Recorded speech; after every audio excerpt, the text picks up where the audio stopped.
Coming up on Man Enough. So Travis is single, and this is his dog, Karen. They talk about the fact that I'm single all the time. They bring it up constantly. Oh, wait. Yeah, Are so you wait. both? Yeah, there was Are that. you both single? Oops, Jamey. Are you guys setting us up for something? All right, let's turn this into a date. I've seen you on Raya before. You have. Yeah. Oh. Oh my God. Yeah. Justin back? Justin is having an aneurysm. Wait, have I not? Why haven't I seen you on Raya? I don't know. Do I fit in your age range? Why are you guys leaning back What do you like mean? that? Being man enough, what does that mean? It's really manly to mess up, admit you're wrong, and then grow. I couldn't accept that I was evil. So maybe I'm broken, but those broken things could be corrected. Intimacy between a father and a son is me just wanting to put my head in your lap. I love you, son. You haven't called me benevolent sexist, but my experience is women are better. Even if it's a positive, it's still not equality. I don't blame men for that. I just blame the system. This Is Man enough. Are you back, or do you still need to do you remember how to bring us into the episode, or would you like? That's a serious question. Hey, everybody, and welcome to Man Enough. I'm keeping that in the show because I want everyone to know the way that Jamey speaks to me. Welcome to Man Enough. You're welcome. Hey, Jamey, what do we do on this show? What we do is we actually call each other in. And Was that I calling kn- each other in? Yeah, because what I know about you is Yeah. your capacity and your ability to gather and inspire people. So I wanted you to be your best self in bringing our audience in. Hi, Liz. Hey. Hold on. Liz is here. There's I'm actually... uncomfortable. I want everyone to get along. We are just having some know. banter fun. Thank you for bringing us in so well, Justin. You did that so good, especially after the long absence. It's good to have you back, isn't it, Liz? It is. How are you, Liz? I'm feeling good. I feel like, when I was little, when you see dogs fight, but they're just playing. Yeah. And then as a kid, you're like, oh my God, they're fighting. And then you learn that's just how dogs play. That's how I feel right now. I'm like, oh my God, they're fighting. I'm like, no, that's just how boys play. Got it. Like when their teeth are out and you feel like they're actually going to pierce the skin, but they don't. And then you learn oh, no, that's not a dangerous And you know what's interesting, Liz, is we have had some comments in the past because Justin and I banter sometimes. And there was this, I can't remember what episode, but somebody had said, I think I remember that. I don't like it when Justin and Jamey pick on each other. You guys are... We're like, that's a bad example of healthy masculinity. Something of that nature. And we didn't address that. But I will just say to those listeners, Justin and I love each other very much. We support each other in so many ways, and we have some fun with each other. So if that's uncomfortable for you, lovingly change this. Lovingly. Change this. Lovingly find a new podcast. And I want women to roast each other more. That's something I want women. I think women have a lot to learn from men, and men have a lot to learn from women. That's right. And I do like the way that men roast each other. They playfully roast each other. Yeah. And I mean, a lot of women do, but it's not as I think standard. Yeah, for women to be like. So we have a guest today. We do. Clearly, Liz really wants to introduce because she's got the She's sheet of paper. ready to go. She's ready to go. Ready. She wants to jump into this one. But this isn't just any guest. It's not. This is one of my best friends, and this is literally was the best man at my wedding. Why wasn't I your best man at the wedding? Yeah, I was wondering the same. Was that? What's funny that I thought about this today. If it were today, you would have both been my best man. Travis and I had already been friends for 10 years. Yeah, of course. Travis who? Liz, Yeah. who do we have? Travis. Oh, yeah. Who's here? Who's here, by the way? Van Winkle is an Travis Van actor Winkle. best known for his work in the TV series You and feature films like Transformers, Friday the 13th, Accepted, and most recently for playing Alden in the action comedy series Fubar. And when he's not on screen slaying, I added that. That wasn't in the read. Travis spends a lot of his time giving back to his community as a board member and mentor for the organization Big Brothers, Big Sisters, LA. So we're really excited to have you on finally, Travis. Whoa. What Yes. an introduction. Thanks for having me. And the last ship. You were on the last ship for a long time too. Last ship. You were. Yep. Travis and I met Yep. 20 years ago in acting class. We did. Oh. We did. Justin was a really good proposer. That didn't change. Yeah, we had a scene where we all had to propose. And I remember sitting there like, God, this guy's good at proposing. Yeah, not good at acting, but just The acting wasn't great, but the proposing was like really he was good. in it. Wow. And then, flash forward, had a pretty epic proposal. Epic. Wow. No way. Well, as we bring you on, Travis, I just want to introduce a personal observation. You are a man that is constantly trying to do good for the planet, for people, for others. You're super generous and giving of your time and your heart. You are always a work in progress. And I say that with such admiration because you do and have opened up with so many around you about the work that you do, just on you as a man, as you as a boyfriend, as you as a son, as you as an actor, as a big brother. You are really, really a solid human that is also finding your way like we all are, how to leave and make our mark. So it's really sweet to have you on, someone that we love so much, and also be able to share with others part of your journey that might help another. So I want to just see you and acknowledge you and thank you for being here. That's beautiful. That's really beautiful. I appreciate it. And I was in your wedding too. You were. I was. You were indeed. I was. God, I feel eat so shit, left Jamey. out. Eat shit. What? Just like starting with the sweetness. I thought you were going to say something and then turn it and just stayed sweet. No, he stayed there, and he needed to stay there because you guys have access to a deep place in my heart, and I think he wants to start off in a safe place so that I could, really come and talk. So I appreciate it. Indeed. Mm-hmm. Also, there's a special guest here too because Travis brought his sweet little dog. Oh, you did? Yeah, Karen's here. Oh, look at Karen. Karen. Do you guys want to see her? I mean, she's out. Yes. Let's for bring sure. Okay. We don't. No, Oh, let's hi, do it. Karen. Oh, hi, there she's she is. here. Let's bring Karen up. You guys were talking about her. We've never had a. So Never had a- Travis is single, and this is his dog Karen, and they like long walks on the beach. Yeah. Okay, we definitely don't have to start the podcast here. Well, I mean, first of all, you look like the way you do, you beautiful man, and you have this dog, and I just thought that would be hilarious. They talk about the fact that I'm single all the time. They bring it up constantly. Oh, wait. Yeah, Are so you wait. both? Yeah, there was Are that. you both single? Oops, Jamie. Are you guys setting us up for something? Is this an intervention? We talk a lot about being single and, Liz and dating and, So I was like, Jamie and I really thought about this and we're like, ooh, we should do a special episode. No, I'm just joking. Okay. Your eyes are about to pop out of your head, as they should. You thought that this was about discussing about the work you've done, but really this But we're not is allowed to talk about the work that you've done because of the strike. So really, surprise. That's all we have to talk about. That's right. So tell me something about yourself, Yeah. Liz. All right. Let's turn this into a date. I love group dates, by the way. I think that more people should do, not that this is this, but like You don't have to qualify it. I mean, it is what it is. Okay, It's bringing okay. people together. I think because there is a way I think to put pressure on people and to be like, you two should meet, and and there's a way to just kind of like fold it in. I think matchmaking should be folded into life as opposed to like inserted into. I think it puts less pressure, and then you just see how people mesh. It's much more organic, and it's just a Yes. very easy access point to meet someone in a real way. Yes. As opposed to having some idea, especially after seeing photos online Right. in their bikinis and then photos of them in their big highlights in their life. And then you meet them, there's this weird thing that happens. It's just inorganic to my constitution. Not to knock apps, Yeah. but it has not been an organic process for me. I don't know how Yeah. I've seen you on Raya before. You have. Yeah. Oh my God. Yeah. Justin back up. Justin is having an aneurysm. Wait, have I not? Why haven't I seen you on Raya? I don't know. Do I fit in your age range? Why are you guys leaning back like that? Why are you going? Just for the record, I just want to make sure that our audience knows that this was like we were actually completely just bullshitting. And yet, please continue. Also, by the way, I've gotten off the apps. To me, it's Oh my not God, good it's for not you. a place that I find myself thriving. Yeah. And so I've just decided to let life kind of guide the way and take a step back from that. Okay. So why weren't the apps working for you? And then are you acting differently as a result of not being on the apps? I mean, honestly, I'm not feeling that open right now to like really putting myself out there. So I'm a bit more internal at the moment. And I feel like the apps, it's just nonstop. And it over-sexualizes people. And it put me in a state where it made that too front and center. And it takes away from when you just meet someone organically on the street and you have a nice moment with Or on them. a podcast. Or on a podcast. To me, it felt like it was pushing me down a certain lane that I just have no interest in exploring. Yeah. Mm. Yeah, I think it's also hard just dating in general. There's not like a third thing. I think there should always be a third thing again.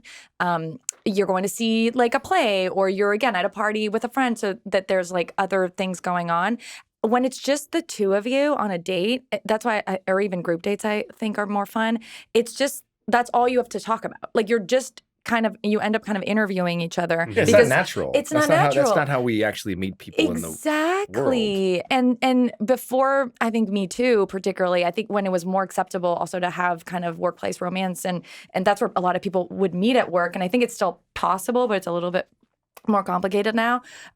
You would meet someone once and you'd be like, oh, cool, like Dan's nice, like, and then the second time, like, oh, Dan's kind of funny, like, and then the third time, right, and then it builds, right? Attraction is not this thing that just kind of like occurs in a moment. It happens over time with proximity, with like, again, interacting in ways where Dan isn't auditioning to be my boyfriend, but Dan is just like in my vicinity, and I'm seeing how he exists as a human. By the way, who's Dan? I'm jealous. Dan. But you're right. That gives you much more ground to actually have real moments with someone and not force anything. And you can't force these scenarios. And I think the apps kind of put you in a place to go like, here, try this out. Let's see if you work right out of the gate. Right. And that's just not. But you're not saying that apps are not a good thing. There are many people that they can work. They can work for, but for you yourself, where you are, my constitution has it didn't serve. Didn't serve you well. Me. Yeah. Do you think for men there's a thing, like particularly that it can be not suited for men for a certain reason, or that they should watch out for things? I have opinions, but I also have not been on the apps and been dating for a long time. What's your take? All of these apps are designed using random reward theory. It's the same technology and science behind casino games and TikTok, and they are dopamine hits. Right? So you are literally looking like we're primed as a species to find a mate, right? So you are going, first of all, from the outside in. So speaking to like sexualizing, you're looking for someone you find visually attractive. And what happens to our bodies when we find somebody visually attractive, right? Hormones are released, chemicals are released. And then you mix in the swiping, which is what you don't know what you're going to get next. Gamified, right? So we've literally gamified the dating process, and so you swipe, and then I like what I see, but maybe there's something better. Right. And I read about this phenomenon in the book that a specific psychologist that we know was talking about this phenomenon of swiping while you were with the person in your mind. And people are meeting people on the street and they're swiping on their heads. And then what happens is then you have paralysis of choice, which we know happens when you have too many options and the human brain can't handle all of the options. So if you have more than 6, they have discovered, then you suddenly have immediate regret for the decision that you made. Right. Because there's the worry that maybe there was a better option. As a man, men are much more driven by visual stimulation.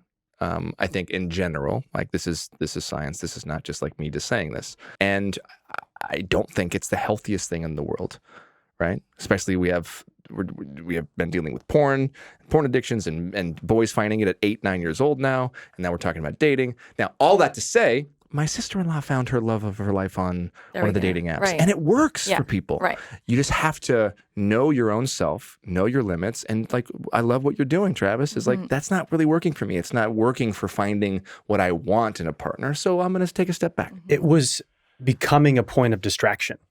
Like, that's what I felt. If I was in a moment where I was bored, well, let me go swipe through some people. Yeah. In a moment where I was feeling lonely, let's go swipe through some people.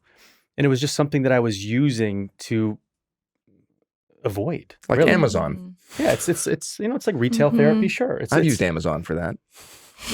I think we all have. Let's talk about Travis Van Winkle, the man. Hey, Travis. Hey. When was the last time that you didn't feel enough? Today. Why? Life is tricky, guys. I don't know if you know this. No. Life is complicated. Is it complicated? And it's a lot. You know, I think everyone's given a curriculum for their life. Everyone's given different wounding. It's not personal. It's their curriculum. So I know for me, my particular wounding is around like, I'm wrong. Mm. I did something wrong. Like I messed up. And so for me, I think throughout a day, that'll come up. And I'm like, wait a second, like that's actually not true. I have to check the facts. Is that true? Oh no, I actually did nothing wrong. But I'm very easy to want to think that I did. And so for me, there's moments that come up often where I don't feel like I'm enough for something, or I have to prove myself. And I just have to check the facts. And that's usually what centers me. But I think all of us have some kind of callous over our hearts. All of us do. And part of our journey to adulthood and to maturity is dissolving that callous. Like our shadow behavior is very much embedded in that callous. Mm-hmm. And all the work we do allows us to incorporate our shadow into our personality. And then hopefully our personality dissolves a little bit and we have access to our truest self. So for me, a lot of the work has been around that. And I know one of my core wounds is like having this need to be like, did I do good? I'm not wrong, right? And so it's checking myself for that. So like even today, I'm like, I have to go on this podcast. Damn, probably gonna have to talk about some shit. Get to go. I have to go on this podcast. My friend succumbed me. And so for me, it was like, I don't know if I feel like I'm like articulate enough to share these things that have happened. Whatever the story is, you're like, just shut up and show up. So like little moments like that, I think are very normal. Thanks for sharing, man. That's great. Travis, can you share with us, give us a 75-second. It's a long time. Yeah, or 60 seconds. I'll time it. I know. Like, wow. Tell me who Travis is. We're in the elevator. You got 75 seconds. I have to give you an elevator pitch about who I am? Yeah, that's really mean, Jamey. No. We've never asked a guest to do that. I know it. And watch this. This is what we did the other day, and I've been doing it with people, and it's quite fantastic. It's actually really cool, but I still think it's mean. Tell me about Travis in 75 seconds. Who is Travis? I can tell you this. I know that I am a incredibly kind and genuine person. I think being genuine is my superpower. I know that I have lived a life where my past has dictated my present a lot. And I've been a man on a journey and on a mission to gain access to my freedom. I know that I surround myself with incredible people with really beautiful souls. I'm a very creative, passionate, competitive, intelligent weirdo. And I really think I just want to belong in the best way. That's it. Oh, that was great. That's great. I love hearing it. It's really uncomfortable sometimes for us to express who we are, who we think we are, and to say that. I love that. And then you say it, and then you're like, oh, it's not like you're not trying to prove it. It's not like you're not trying to convince anybody of something. This is just like, basically how I see myself. And in that, we get a little bit more glimpse of you that you may have not said anyways. Yeah, it's a good exercise. I didn't like it. I mean, if you were on a dating profile, it would have been a great thing, but you're not. So, Well, he kind of is, actually. We've got Liz sitting over there. By the way, hold on. Just for all the audience, the listeners who are just like, what is Jamey and Justin doing? We ran this by Liz and told her we were going to joke about it earlier, and she was fine with it. Oh yeah, we didn't run it by Travis. That was That's true. Just to he have didn't fun consent. No, Travis didn't consent. Speaking of single, during your free time, not your free time, you commit a lot of your time to being a big brother. To Lyrik for the last how many years? I met Lyrik when he was 12. He turns 25 in December. So you have been his big brother for all this time. Why do you do that? Again, it's complicated. I think there's a genuine place in my heart that wants to do good. And then the other side, I got involved with the Big Brother, Big Sister program because I was in a dark place. I wasn't happy in my life. I wasn't happy in my career.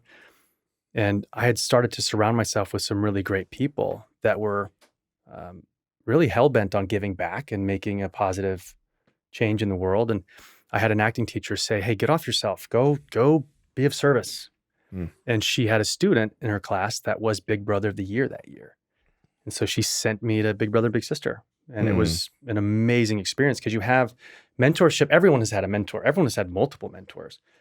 And to be somebody's mentor, it makes you look at yourself differently and hold yourself accountable in a different way. Yeah. And it makes you start to think, like this kid is very young and impressionable and has a lot of, he grew up in Florence, South Central LA, had a lot of opportunity for some negative stuff.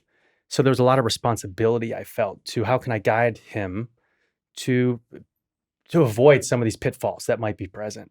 And I didn't even know this when I joined the program, that there's evidence-based results that kids that go through the program, they behave better at home. They have a higher grade point average and will more than likely graduate high school. They have higher self-confidence, and they're more likely to stay away from alcohol and drugs. They feel seen.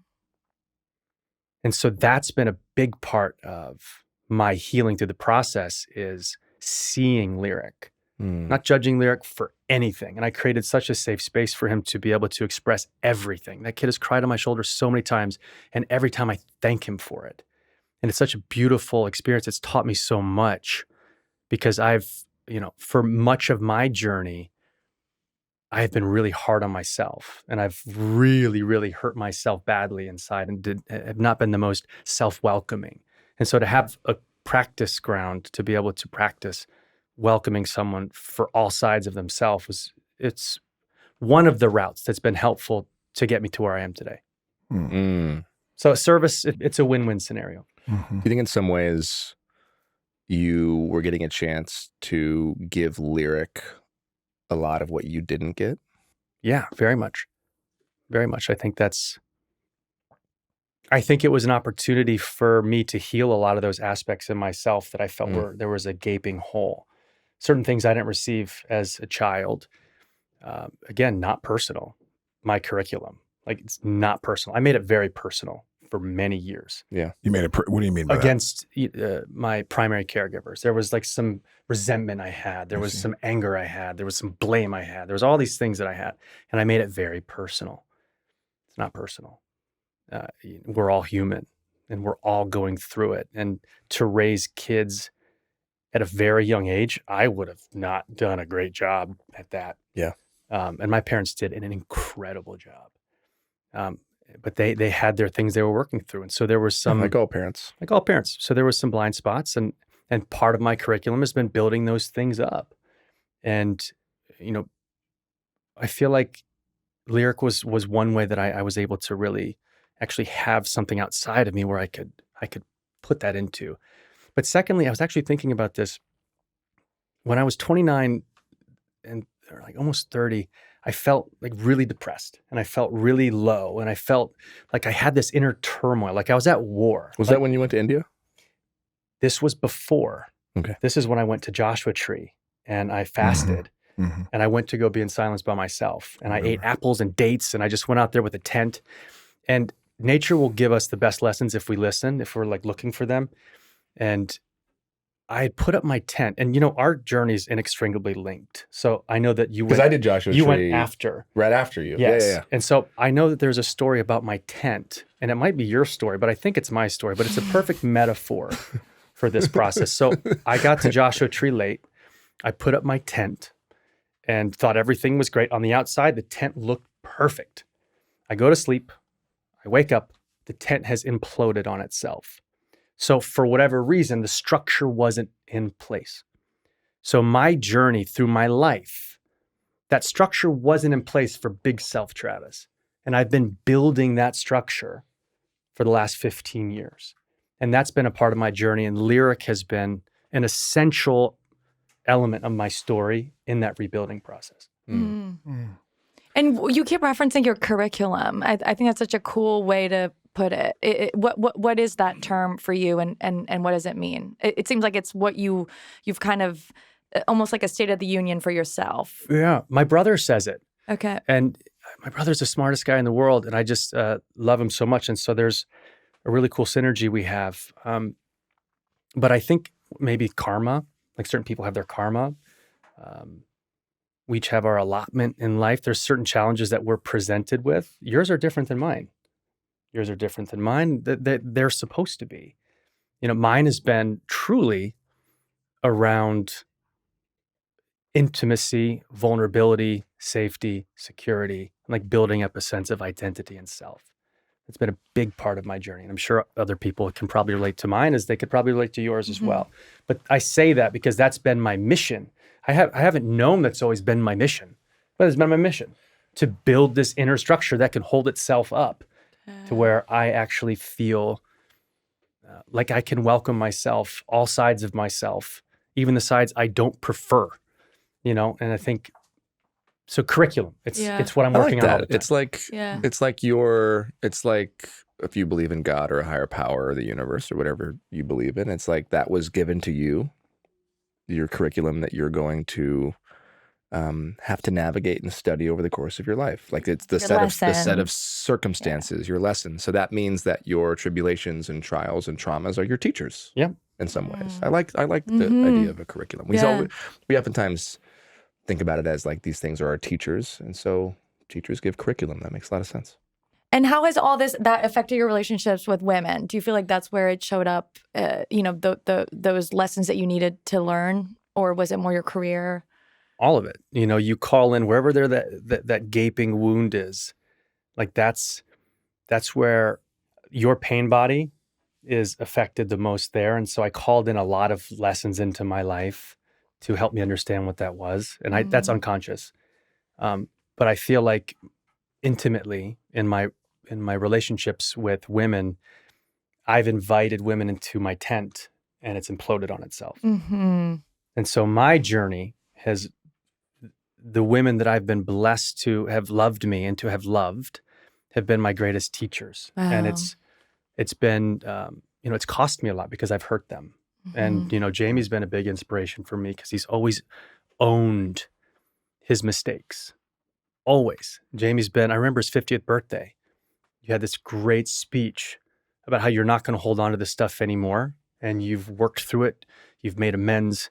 And you were going to move forward into this new decade with this newfound inner peace. And so for me, I think a lot of my intimate relationships have been fertile ground for me to make a lot of mistakes, unfortunately, while also having tremendous amounts of love. So it's not this like dark story. There was love.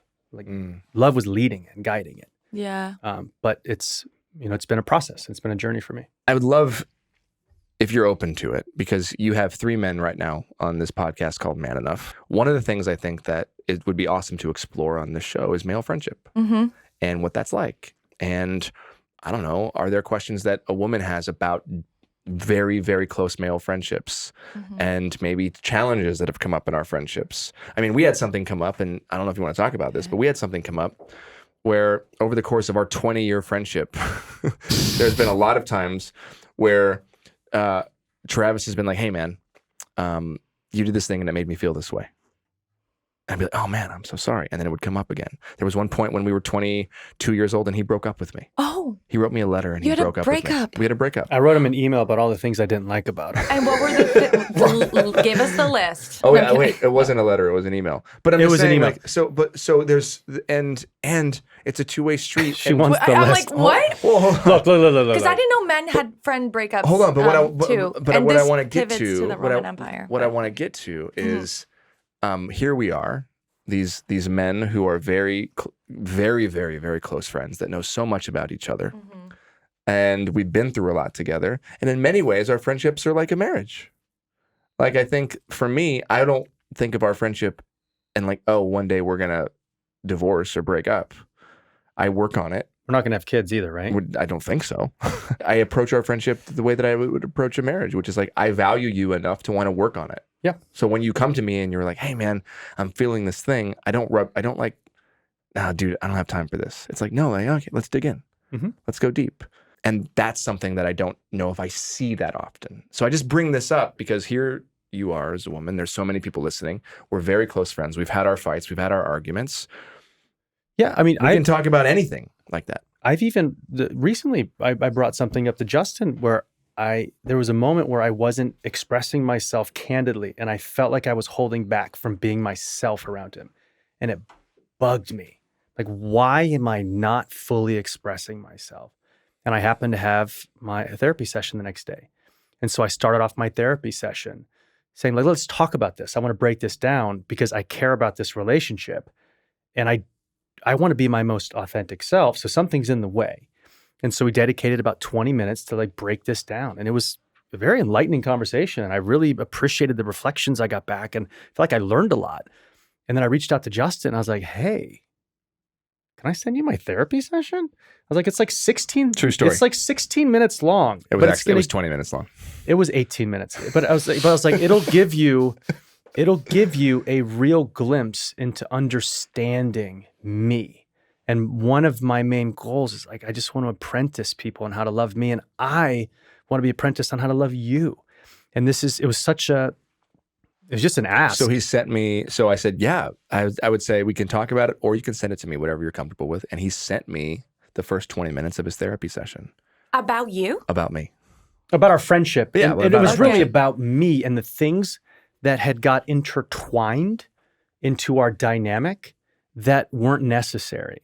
So again, this tent metaphor, without having a structure in my life where I felt like I was like fully myself, I leaned on men around me and I leaned hard and they were in source of inspiration in a lot of ways. And there was also a source of admiration.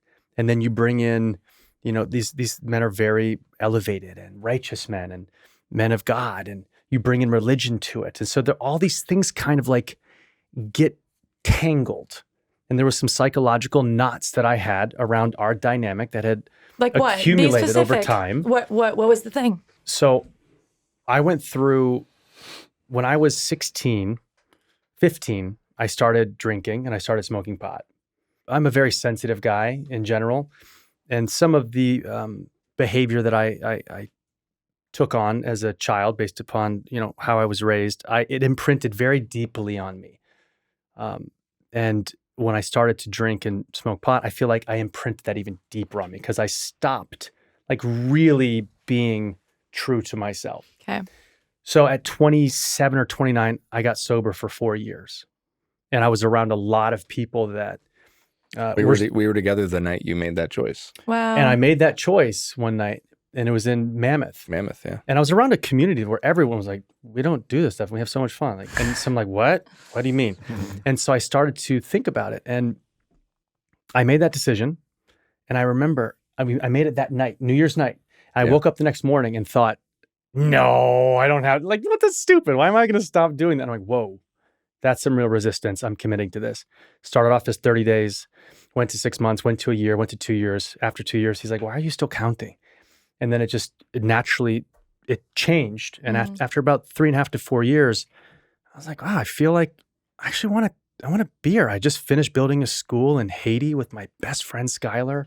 And it was this moment of celebration. And I'm like, I'm going to have a beer. And Skylar looked at me. He's like, I'm not being a part of this. He's like, he didn't know, like, sure. Because he know that I've been sober. He didn't know if you were sober because it's hard of for other people alcoholism to, or for a choice. Yeah. And so he didn't know. And in the beginning, I didn't know if I had a problem. I actually went to AA, and it was a lane that so much amazing things happen in those rooms. I didn't find myself compelled to stay. I don't think I was an addict. I think I just got wrapped up into some behavior as a young kid. Yeah. And I hadn't experienced my life without it since I was 15. And I was 27. I'm like, wait, that's a lot of years. And your brain is developing and so I wanted some space to rearrange my relationship to alcohol and to drugging. And I took it. And the first part of it was really hard because I had nowhere to go. And I was really sensitive and really vulnerable and around a lot of people that were really inspiring and really talented. And I remember being on a rooftop eventually became our place, but you're in Andy's place. There's a bunch of musicians and poets, and there's a fire, and the Hollywood Hills are behind, and all these like amazing people are like coming up and singing and serenading and poeming, and I'm just like, I suck. I don't have this. I'm a loser. Like I have blah, blah, blah, blah, blah. And I remember I got up and I left, and I went home and I went to my bedroom and I literally cried. I don't know how long I cried for, but it was in that moment I said, I need help. You never told me that. I need help. I can't do this on my own. Wow. And it was that moment where I'm like, okay, I committed. I doubled down to like finding my way through this. And then that was the process of over the course of 3.5 to 4 years, when I started to have a drink again, I wanted nothing to do with being drunk. I wanted, like, it didn't feel good.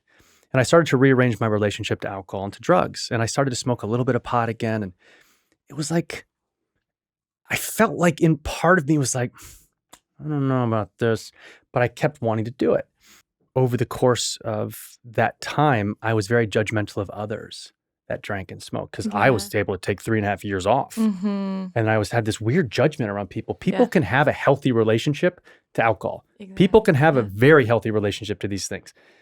And I didn't believe that. And so over the course of however many years, I had to like unwind that. Where I'm at now with it is, like I tell Justin this, like part of what the messaging was in the email was I was explaining, I went to Burning Man for the first time. In the email or in the therapy session. You're confusing when you broke up with me to the therapy session. Yeah. Then I just didn't know how to communicate uncomfortable situations and experiences, and didn't know how to hold space for 21 years old. But anyway, so part of it was me holding back on expressing myself about what I was interested in doing at Burning Man. And I hated the fact that I was like not wanting to say. I was like, oh, I want to do a microdose of mushrooms. When it's a full moon, cool. I might have a couple alcoholic beverages, cool. 96% sober. I am like, compared to the rest of the world, I am a saint. I am a absolute saint. Compared to my friends, I'm like a dirty piece of garbage. Oh and so my God. no. I'm saying, so in my head, In your mind, yeah. in my in his mind, mind. I held back from expressing myself freely. And that was a betrayal, a self-betrayal. And I'm working a lot about that phrase, self-betrayal. How often do we betray ourselves? And I don't want to do that anymore. When I do, it stands out. I feel it. So I have my compass is in a really good place where I trust it and I believe it. And so when I'm out of line, I feel it. And so part of the discussion was, we've been friends for a long time. And part of my journey started where we would I would get blackout drunk with this guy. I've never been drunk. So he would always hold space for us goons. But never in a way that was like, you shouldn't drink ever. I mean, I've seen you at your lowest, and we've had so much fun in the process, but there's never been a judgment there from my side. It's been a personal, like I've always thought that there was. You projected it. Of course. Yes. Right. And so for me, there was a lot that's been linked into building my own inner structure. And when it wasn't there, leaning on friends, thinking that their way of life is the way, and that I have to be like that, as opposed to, I'm going to be me, and I'm going to happily be me. So there was some residue that was left there, and it kind of like contracted my freedom around one of my best friends of 20 years, and that was a problem. And so I had a conversation with my therapist about it, and that was one of the topics, and I'm sure some other things had come up, but it was like that was it. And I think it's after sending it and you listening, we had like a couple exchanges via text. It wasn't as satisfying and nourishing as a real conversation. I think that's the way to go, for sure. Well, I sent you a very long voice note in response. Yeah, we sent voice notes. Yeah. But to me, it wasn't as nourishing or as connecting as a conversation. But it was a way in. So anyways, that happened. And we're probably closer for it. And all that to say, like, I think in your therapy session, what I responded to was how you did a really beautiful job of making sure, and you kept saying over and over again, I don't know if you knew you were going to send it to me, but you kept saying like, he's never made me feel bad for drinking, or he's never done this. This is me, and I'm struggling with this, and I want to feel closer to my friend. And yet this is my stuff. And you kept going back to saying it was your stuff. And I told you, I really appreciated that. Because that's been a huge part of our friendship, is making sure that, like, I'm like, hey, listen, the way that I live is not for everybody. It's for me. But like, I love you regardless. I mean, I love you do you. Now, that said, I'm not going to let you drink and drive. But aside from that, like, I'm not going to let you actually harm yourself as when you're best friends. But enjoy your life. I think the main thing is wanting to maintain a closeness and making that happen at all costs. And if there isn't one, well, how do we remove whatever's in the way of that? So to me, it was genuinely just a testament to how good of friends we are and how much I care about you. And you're like, it kind of strokes my ego a little bit that you had a therapy session about me. That's what I said. I was like, oh, I feel like, wow, I didn't feel like I was enough to be in your therapy session. But no, I felt so honored that you took the time to talk about how much you love one of your best friends and you want to feel closer to him. And anytime another man is doing that, I just find that so beautiful. Yeah. And it was a testament to his character and how deep he wants to be and go in his life and in his friendships. And it's one of the reasons why I love you so much. I just think you're such a beautiful human and you have so much depth and so much to give. And that's why we're so close. And not every man's going to want to send his therapy session to another man. Most men they won't even go to therapy. Yeah. This is another level, if you will, an example. But anytime we can, on this show an example of like, okay, what's an example of this in action? I think that's super helpful. Mm-hmm. Now, you could have just called me also, right? Another man might have just said, hey, can we have a chat? Can we talk about this? And maybe for another man out there, he's feeling some way about his friend and they want to go have a drink and watch the game and say, hey, I felt this thing. I don't care how you do it. Mm-hmm. But I think the goal is that as men, we don't keep the shit in. Mm-hmm. We got to learn how to let it out. Yeah. Because when we keep it in, that's where we get resentment and we harbor these feelings.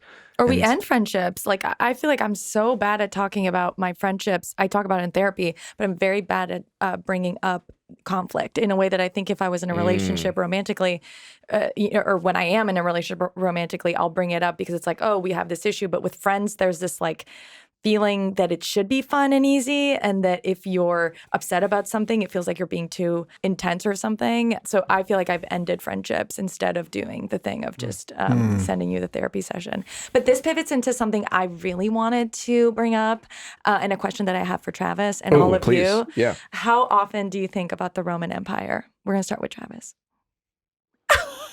I think about it kind of regularly, actually. I looked through this book of history of maps, and I always think about these different powers, these different dynasties and kingdoms that have come and risen and fallen, and we're in a place now where what's happening? Did I just fall into a trap? No, please keep going. No, I love it. Please keep going. That would have been my answer. Please, or not even that. No, please keep going. This is amazing. That's all I know. You didn't fall into anything. You're enough. Keep going. This is just a trend that we're like women are. I just learned about this before the show, by the way. Yeah. Keep talking. Yeah. You're not alone. You're not alone. Well, listen, I think he pretty much did it. Is that when he thinks of the Roman Empire, he thinks of those things. I don't think about the Roman Empire anyway, ever. But if I were to, I would think of the same thing you just said. I think about bloodshed and conquest for power. And I think about those things too. I think about this quest that mankind has to dominate and to like claim things for themselves. And in order to do that, they decimate other people. So when I think about, the Roman kingdom, I think about that. But that's not just that kingdom. It's kingdoms throughout history. Can I ask a question? Empire. What is this Roman Empire? Yeah, I'm thing? confused too. I feel really weird. No. Travis, you're on the same side that we were on, or I was on. Someone said, "What do you think of the Roman Empire?" She asked me. I haven't really been asked the question yet, but how often do you think about the Roman Empire? I don't think about it that often. So when's the last time you thought about it? When you asked me the question. And before that, because some guys are like not that often, and then the girlfriend is like, okay, like how often? He's like monthly, and we're like, that's a lot. That's a lot of times to think about the Roman Empire. So if I think about the Roman Empire, if I were to think about it, it would only have to do with this work that we're doing here and masculinity in some way. And I don't know. It's not like a thing where I can be like, oh, I thought about it last Tuesday, or I think about it, How does it relate to our podcast? I think about it as it relates to masculinity and what so many men think makes a man. Okay. So that's what. So like I feel like you hear oftentimes. Like the gladiators did this, or what led to the fall of the Roman Empire, right? You've heard people say like they went soft, or the weakness, and how that correlates with men losing their testosterone today, or things like that. So that's where my mind goes if I have thought about the Roman Empire. That has to do with that. Can I ask a question? Maybe it's. But what is the actual thing? Why do we care?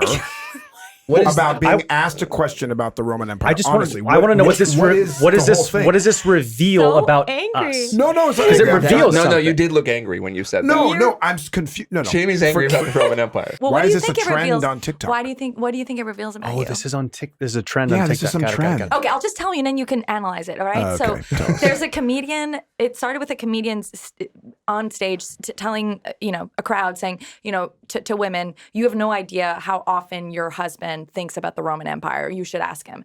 And so a woman on TikTok decided to ask her husband, how often you think about the Roman Empire, and he's had a very similar response to Travis, which is like, all the time.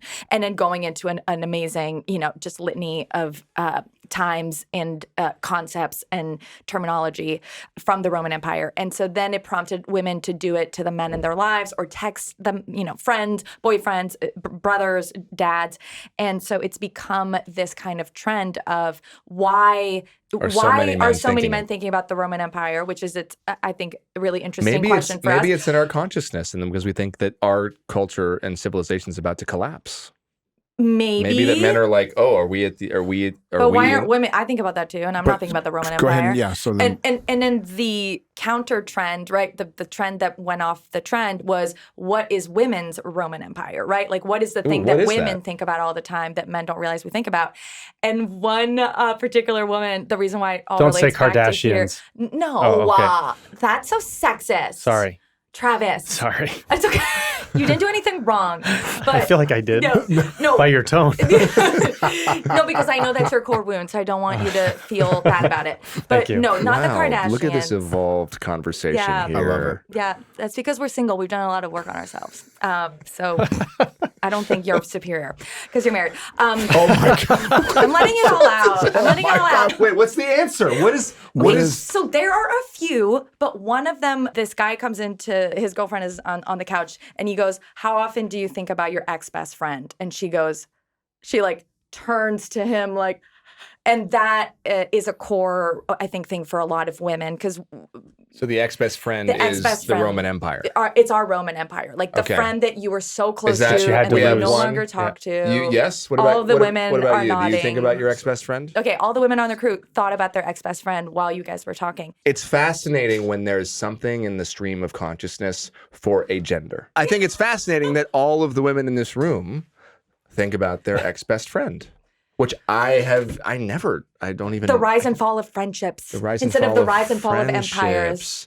Travis, how are you feeling right now, knowing that this whole episode about you and your amazingness has now turned into the Roman Empire? I'm sweating a little bit. But okay, have you ever talked about the Roman Empire with another man? In my whole life? Yeah, like probably. Yeah.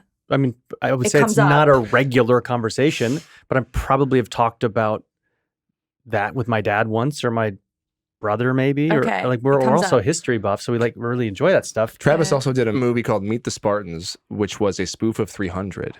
Okay. Which was a very funny spoof of 300. That I encourage everyone to watch. It's a lot of men filled with just lots of baby oil and painted on abs. It's a really exciting watch. Mine were real. His were real. Thank you so much, Liz, for taking us on this TikTok challenge. Thank you. You're welcome. Thank you for being game to be. I learned a lot, actually. I'm going to ask my wife if she ever thinks about her ex-best friend. Record it. I will. How often do you think about your ex-best friend? And I'm so sorry on behalf of women. Why? Of what I just learned. That if men honestly think about the Roman Empire all the time, I think your revised answer is probably more accurate. I imagine, like, yeah, you've talked about it a couple times in your life. That I accept. But like, if that's really on the minds of men, which it's never been on mine, and if that's what women are faced with, men who are thinking about that to that degree, man, I'm so sorry. Like, it's changed. Usually it's like men think about sex every 3 seconds or something. Now men think about the Roman Empire every 3 seconds. Yeah. Well, Stoicism has come back into the picture quite a bit recently. There's a lot of talk about Stoicism. Mm-hmm. Which I also think is misunderstood, but which is very misunderstood, and it is deeply spiritual. Yeah, it's been deep. It is a deeply spiritual practice, which many religions can find their roots in, and of course. Anyways, all right. Do you mind sharing something? What's appropriate? So you are one that would like to be married one day and have your partner and have children. And that hasn't happened as of yet. Have you learned something along the way in different scenarios that have allowed you to have a different perspective of now what you might look for, how you may behave, how to build a relationship and water it? Have you changed some of the ingredients of what that looks like? How does that look different for you? It's changed a lot, and it came through a lot of pain. This last relationship I went through ended, and I was on my knees on the ground in the fetal position in a puddle for many months. And, we've spoken, you guys have held me through these moments. It came a time to begin really changing the paradigm, but only feeling that amount of pain could bring that desire for change to never make those mistakes that I made again. So, we're all given some form of model of love. And it's taken me a while to, take those things that didn't work for me, disintegrate the model and rebuild a new one. This last year and a half has been really significant in me recognizing, number one, it starts with me, how I was treating myself. I was like mutilating myself. I was not having a lot of grace in any way. And I always made the reference that I had this spear. And I just hurt myself. It's like so much shame. I did something wrong. All my story, my wound would just make me this big problem. And I remember retiring that spear. Part of how I've started treating myself is what's been transforming the most. And if I don't know how to hold my own pain, I'm sure as hell going to not know how to hold someone else's. I think in my journey, I've made a lot of people wrong. The wrong partner. That's why I haven't, been married. It's not the right time. And, I think I haven't been the right partner. And so I haven't been the right partner for myself. And that's been my journey. So get right with me. And I'm operating from a different place than I was a year and a half ago. And the way that I'm treating myself is it's going to be how I treat other women, especially when in my intimate relationships. That's where the mirror is the strongest. Yeah. And so I'm learning to truly trust myself, and it's a process. And that process takes time. And I'm 40 and I'm single, and I don't shame that. I'm totally cool being that. And just because I'm not married doesn't mean I haven't experienced the same amount of depth and love that marriages have.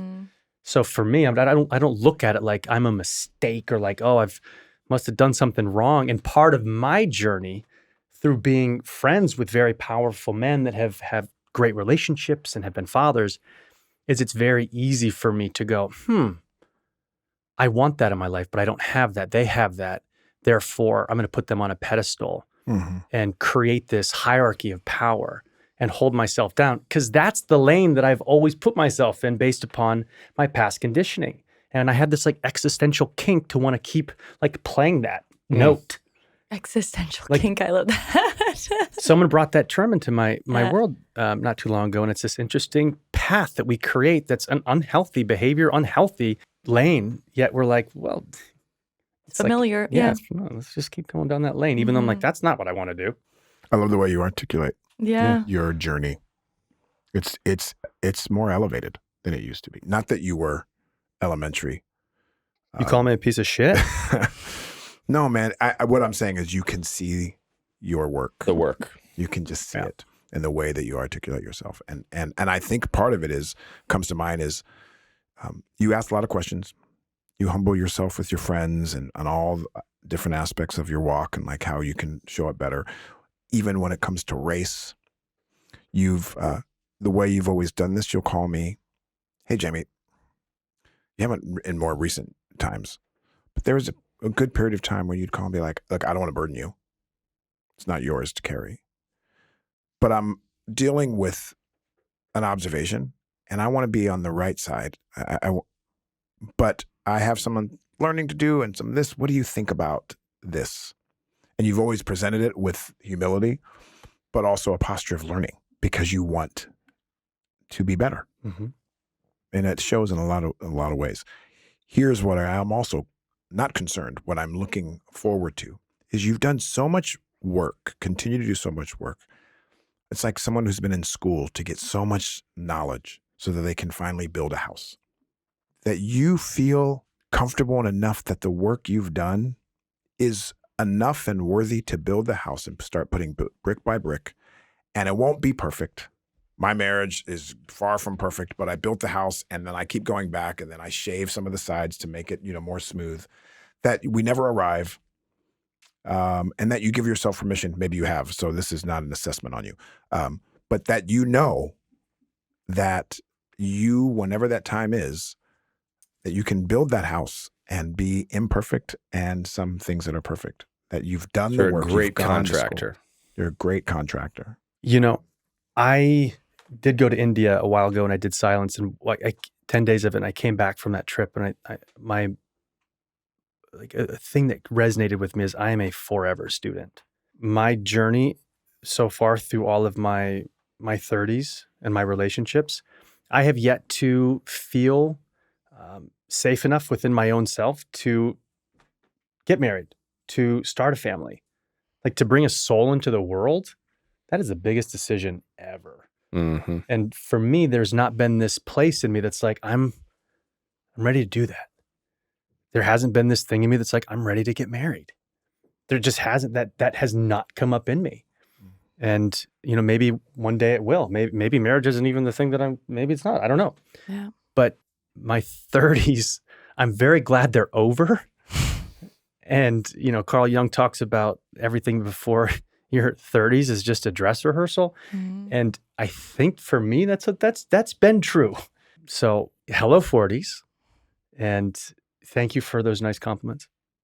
Yeah. And sometimes also marriage is yes, we're driven to want to mate and all those things, but also marriage might not be the ultimate goal for us as a species either, right?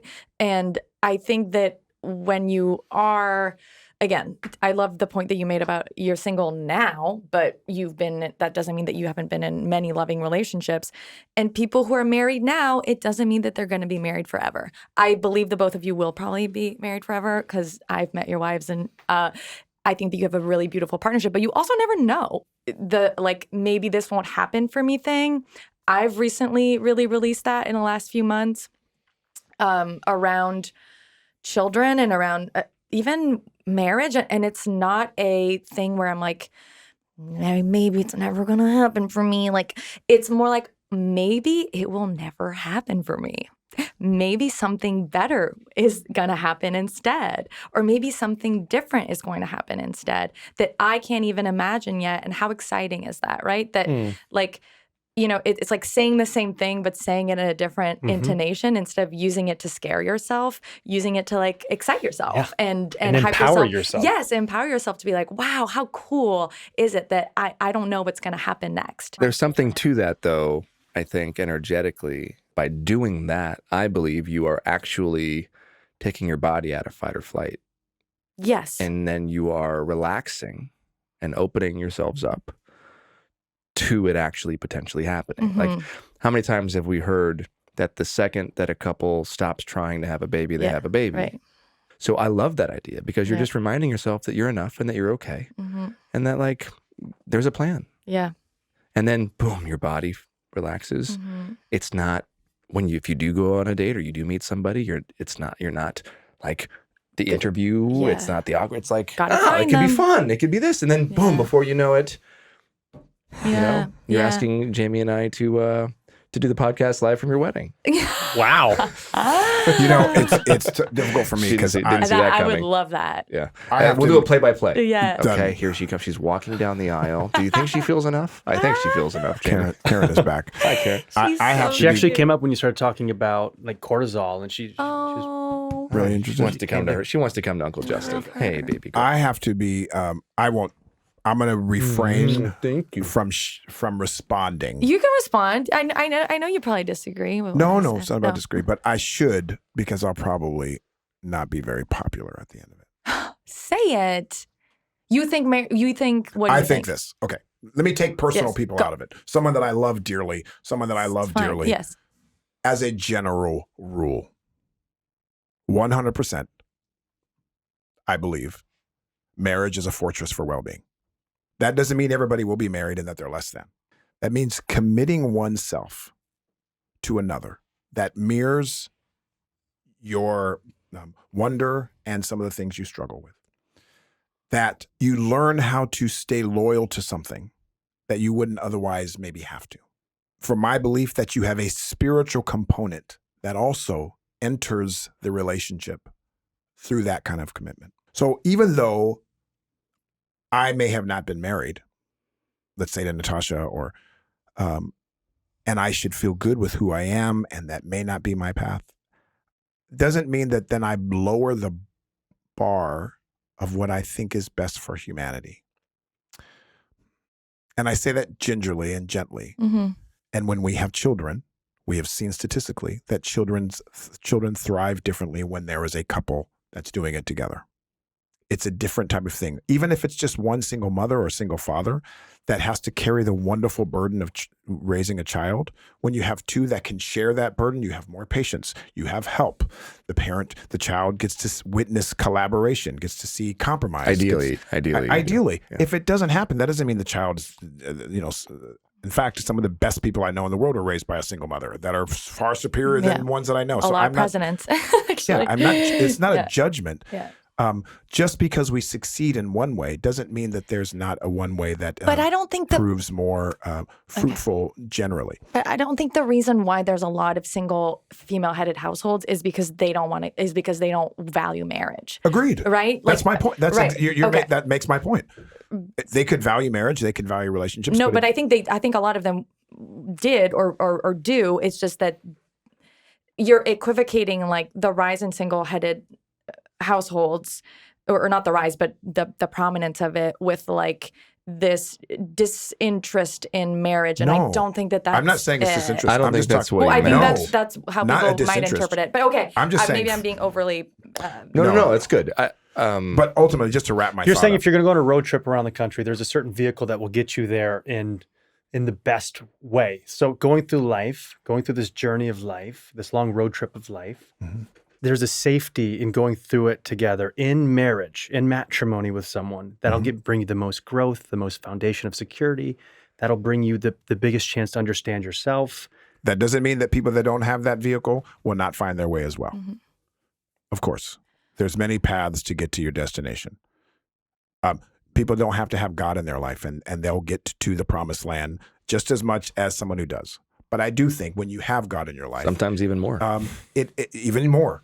It's not a judgment of how you get there, but oftentimes it gives you a shield and a protection and something to focus on that helps you through that path in that particular way. So my ultimate point to say is that marriage, while I hear it may not be yours, or in parenthood, you never know what happens with people. By the way, should a child ever be so fortunate to have you as a father, you will be a fucking kick-ass father. Yeah, he will. If that ever happens for you and you choose that. That will happen. Let me be clear. Like I want an incredible relationship. You will be a kick-ass I want to be a dad, fucking father. A kick-ass. I see how the commitment you give to your dogs, the care, the love, what you do, your sacrifice, the commitment you give to our children, how you show up as Uncle Travis, how you show up for Lyrik and the world, how you sacrifice that. You're going to be a fucking kick-ass father, whether it's your biological one, an adopted one, or as an uncle. I mean, so thanks, Jim. yeah, I would be sad for the world if they didn't get to experience your There's fatherhood. a very deep part of me that knows that is going to be my greatest joy in life. I just want to say I agree with the sentiment of what Jamey was saying, and I completely understand what you were saying too. Agreed. Yeah. I think that, first of all, I'm a huge advocate and proponent of marriage. I think it's amazing. I think it's an amazing vehicle for personal growth. I think it's deeply spiritual, if one allows it to be. And I cannot imagine life without it. And that said, I completely understand and empathize with the situation that so many people are in today, which is that to find that person is very hard. We have no patience for the time it takes to truly get to know somebody. And because there are so many options, we're not sticking around to see people through the storms. So for me, objectively, what I'm seeing two people that I love dearly do, and I would tell you this personally, whether we weren't on the podcast or not, is that in some ways there's a little bit of a mind game you're playing with yourself, in my opinion, which is like, I'm telling myself that it might not be for me. I'm going to make myself feel excited that in the event that it's not for me, so that I will be okay. And it's self-soothing. And yet, it's okay if you want it. That's all I want to say. It's okay if you want to have, as an example, I'm not saying you do, what Emily and I have. Or what Natasha and Jamey have, or what somebody else has. It's also okay if you don't want to have what your parents had, which is a real thing. So however you get there, it doesn't fucking matter. If you want to like tell yourself it's whatever you tell, so long as you're open, great. And if you decide it's not for you, that's also great, because I'm not ever going to be somebody that's like, you should get married. Right. I will say the benefits are incredible when you find the person. And again, like you said, you don't know if you're going to stay married to the person. You hope half to God people you don't. will. More than half don't. Yeah, exactly. You don't. Yeah. And yet at the same time, like, that's part of the journey. That's part of the ceremony, right? Yeah. That's it's the choosing of the person. It's literally the choice you make every day to go to the gym and work out spiritually, emotionally, to choose the person. And it's a process that I wouldn't trade for the world, and that I hope everybody gets to experience. And yet that's just not reality. Anyways, all right. So, all right, Travis. Tell us 5 things, Travis, really quickly. 3 things that bring you joy. Friends, nature, and sports. Tell us 3 things that make you feel sad. Regret, past regret, life. Yeah, sometimes people. That's a good one. Okay, I have one. What's your favorite thing about men? And then what's your favorite thing about women? My favorite thing about men.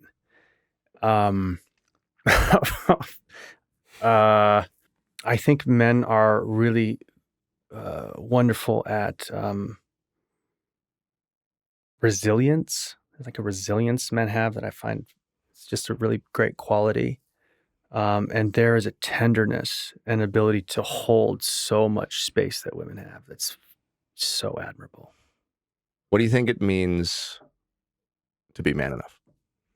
I think for me, it's just being available to the truth. That's man enough. Whatever the truth is, whether it's what you prefer, what you don't prefer, what hurts you, what doesn't hurt you, like to be a part of reality. That's Travis, we love that you've been on with us. It's really been sweet. I hope that you feel as one of our friends and who we love and adore and recognize that can contribute so much to this conversation, to our listeners and to us, honestly. I hope you feel that you've brought something that you're proud of. I'm proud of you. Thanks, Jamey. Love you too, man. And my main goal coming into this and just in life is just to be the most me. And so, I think you guys create a nice space for that to happen. So thank you. Indeed. Mm-hmm. Before we wrap up, you know what? Can you give me 30 seconds? Do you want me to time it? Tell me something that you love. Tell me something that you love about your father. About my dad? My dad is so gentle, and he's so smart, and he can solve anything, and he also cares so much. He's so thoughtful. My dad will go out of his way to make sure something is set up for you, or to make sure like the kitchen is clean, or my dad will go out of his way to make sure you have a great experience. And my dad shows up. His loyalty is unrivaled. You seem to describe yourself in a lot of that without knowing it. Yeah. Tricky. Say something you love about your mom. Something absolutely about your mom. Okay, great.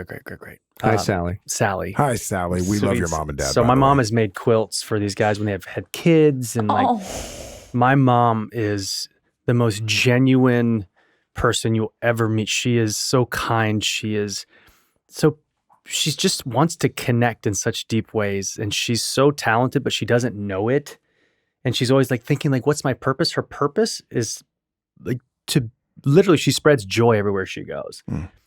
And also she's just so creative and beautiful, and she's just got this youthful energy, and she makes you feel so safe. Whoever you are, she could talk to you for 5 minutes, and she will know more about you than I have learned in 15, however many years I've known you.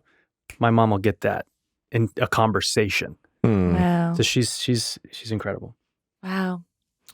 She is indeed. There's a whole thing about, just to come about my expertise, TikTok trends. There's a whole TikTok trend about asking a man why he, like, what he loves about his mom, like on a date, tells you a lot. If he names things that she does for him as opposed to like who she is as a person. That like often men, again, generalizing here, but like we will talk about our dads as their qualities, and then our moms at how they're like things they do for us. I think women do this too, by the way. And I love that you described things that your mom does for the world and for other people. Indeed. That's really sweet. Good. I passed. You passed This the was a TikTok great trend. date. This was a You passed great all of date, them. guys. Cool. I really feel like this was a great date. This was a great date. First date that we got to be on. Very organic entry. It was like we got to know each other a bit. Yeah, group. It was a group date. It was a group date. hang. Love And, group you know, let us know. We need to have a second date soon. So, Travis, thanks so much for being with us. We'll hug later. Great. Thanks for having me. Justin, it's great to have you back as a guest host. Hopefully you can continue on at another time. Liz, I adore and love you. Thank you for all you do and bring. If you like what you heard, you can listen to us on Spotify and Apple. You can visit us on YouTube. manenough.com/podcast is our place you can find us. And until the next time, I'm Jamey Heath. I'm Justin Baldoni. I'm Liz Plank. Who are you? And I'm Travis Van Winkle. And this is Karen back here. Thanks for joining us. We'll see you next time. This is Man Enough. Please play Roman gladiator music.